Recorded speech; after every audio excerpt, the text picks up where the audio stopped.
Parachute just for baby এটি একটি বেবিদের ক্রিম এবং এটা নিয়ে ভিডিও করার কারণ হচ্ছে এটা অনেক সময় দেখা যাচ্ছে যে এটা বড়রা ব্যবহার করছে। তা নিয়ে আজকে আমি ডিটেলস রিভিউ দিব। আসসালামু আলাইকুম এভরিওয়ান, আশা করি সবাই ভালো আছেন। প্যারাশুটের এই ক্রিমটা কিন্তু 120 টাকার মতো পড়েছিল, যেটার কোয়ান্টিটি ছিল 50 ml। এটা আমার বাচ্চার জন্য নেওয়া এবং এই প্রোডাক্টটা ক্লেম করে থাকে 24 ঘন্টা পর্যন্ত আপনার বেবি স্কিনকে ময়শ্চার প্রদান করতে হেল্প করবে।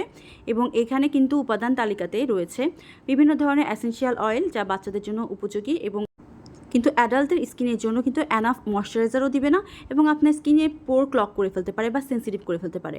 অনেকের ত্বকে যদিও এটা মানানসই, কিন্তু আপনাদের যাদের স্কিন সেন্সিটিভ তাদের জন্য একদমই এটা অ্যাপ্রোপ্রিয়েট না। যারা অ্যাডাল্ট রয়েছেন তারা অনেক সময় বাজেটের জন্য আপনারা এই ধরনের বা বেবিদের ময়শ্চারাইজারগুলো ব্যবহার করতে চান, তারা অবশ্যই এই ভিডিওটি দেখে নেবেন এবং একটা কম বাজেটের মধ্যে আপনাদের নিজেদের ত্বকের ধরন অনুযায়ী এবং অ্যাডাল্টের যে ইনগ্রিডিয়েন্টসগুলো আসলে থাকা দরকার সেই ধরনের ময়শ্চারাইজারগুলো আপনারা ইনভেস্ট করতে পারেন। বাচ্চাদের জন্য এই ময়শ্চারাইজারটা আপনারা আর ব্যবহার করবেন না এবং বাচ্চাদের প্রোডাক্ট আসলে বাচ্চাদের উপরেই ছেড়ে দিন।